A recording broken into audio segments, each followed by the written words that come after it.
Happening today, the Philadelphia Juneteenth Festival is set to kick off in just a few hours. This is happening at the historic Johnson House on Germantown Avenue and Washington Lane in Germantown. CBS News Philadelphia's Ross DiMattei is there live with a preview. Ross, good morning to you. Good morning to you, Howard and Jan. Yeah, we are standing right next to the Johnson House historic site along Germantown Avenue, getting ready for the 18th annual Philadelphia Juneteenth Festival. And right now, not a ton of setup going on. We're still about 6 hours away from the start of the festival, but we do have a special guest joining us this morning. We have Pat Bass, the board chair of the Johnson House.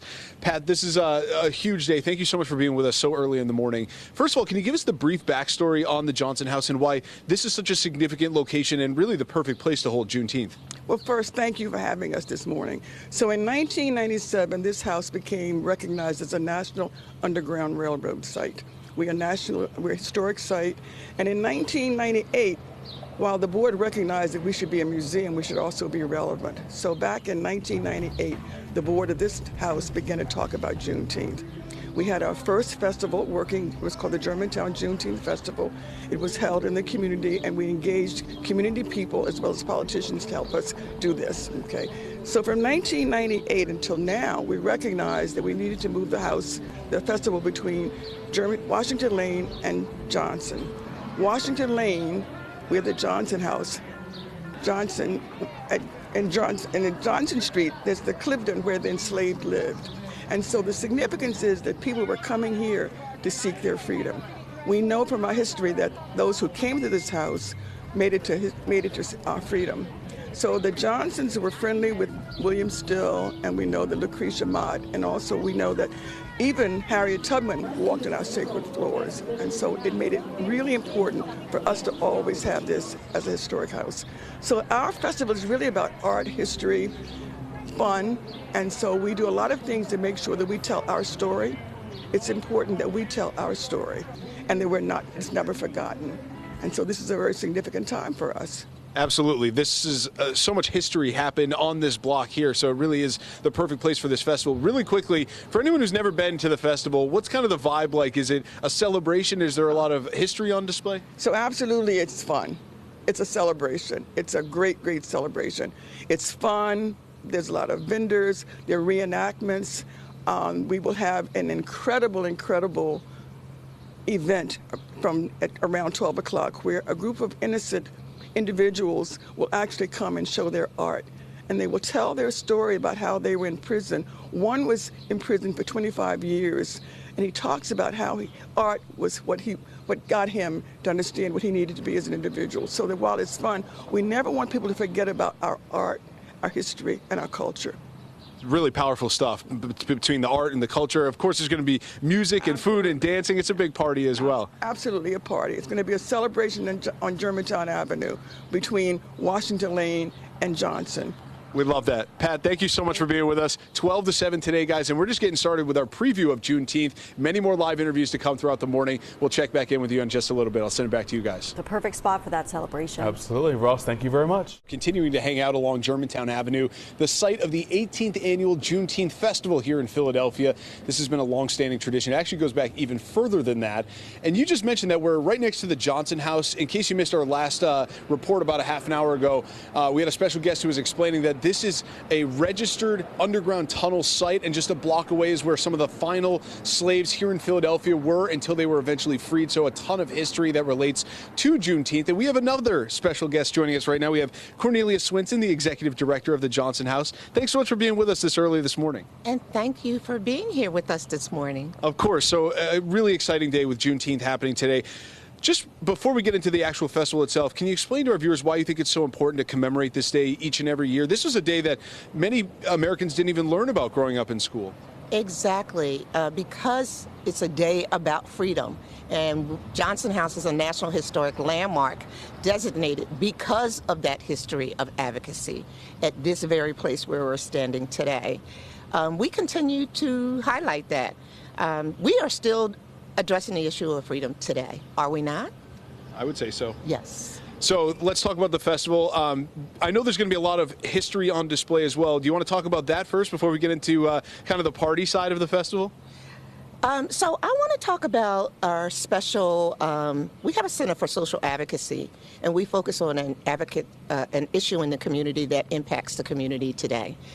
This one is about 4 men who were formerly incarcerated, who claimed they were innocent, were proven innocent, and now are free. And they're here to talk about what happened to them and why the community should know about it. And they use their artwork to address that trauma that they experience inside of prison. Remember, these were not men who committed a crime, but were accused of and were actually innocent. Right, they were falsely convicted, and now their story is going to be expressed through art. It's going to be really powerful. I'm sure that display will be. Other than that, for people who have never been to Juneteenth, you guys have been doing this for many, many years now. Talk to me about the vibe and what people can expect if they come out today. It is a joyous vibe. You'll come here, you'll see people, black people, white people, Asian people, young, old, middle-aged, Gen Xers, everybody comes for Juneteenth. And we have a kids' village. We want to make sure children have a place to play and interact and learn about history and just have plain fun in a safe place. And so a lot happens there. Moon bounce, baby goats, bubbles, arts and crafts, everything. So that's for the kids. And then along the street, there'll be about 120 vendors here today. Wow. And so we have those vendors. They're giving out information. Some of them are selling. A lot of them are addressing, using this as an opportunity to make their money. This is one of the only places that they can come and sell their wares and have a great day. And we put a lot of effort into that. And then, of course, we have a stage full of music. Out of Sight Productions is our stage and sound manager, and we have all kinds of music performed live. We have reenactments. There's another historic site on this block. There's reenactments there. There's going to be a reenactment at another site up the street at Clifton. So it is just a day where you can learn a lot, have fun, eat, drink, be merry. Perfectly said. And it runs from 12 to 7 today, and there's literally something planned for every hour of those 7 hours today. So definitely come out and check it out. And the best part is free for everyone to attend. So make sure you come out and check out Juneteenth Festival for the 18th consecutive time. Thank you so much, Cornelia. Guys, I'll send it back to you in the studio. A lot of history to learn up there in Germantown State. And a great day for it. Yeah, Ross, thank you very much. Right now they've got Germantown Avenue, this entire block blocked off for vendors who are currently setting up. We're expecting more than 100 of them, many of them selling food or merchandise or just local gear that they make, especially in and around the Philadelphia area. And of course, it wouldn't be Juneteenth without some great musical acts and of course dancing and just great vibes. And we actually have a special guest right now, the man who's overseeing all of the production for this year's Juneteenth Festival, and you've been doing it for years. We have Al Gray, the owner of Out of Sight Productions. Al, thank you so much for being with us. I know you're a busy man. We got the stage going up behind us. You've been doing this for more than 10 years now. 14 years. 14 years. Can you set the scene a little bit for our viewers of what this street, what this block's going to look like when the party gets going? We're really here in historical Germantown. We got a lot of historical buildings, and Juneteenth has been going on in this area for the last 18 years. I've been doing the sound, production, staging for it for the last 14 years. And we're right here now on a beautiful day, and we got a lot of local acts going on. We got a lot of food vendors going on, and all we need is the people to come out, which we expect a lot of people out here today.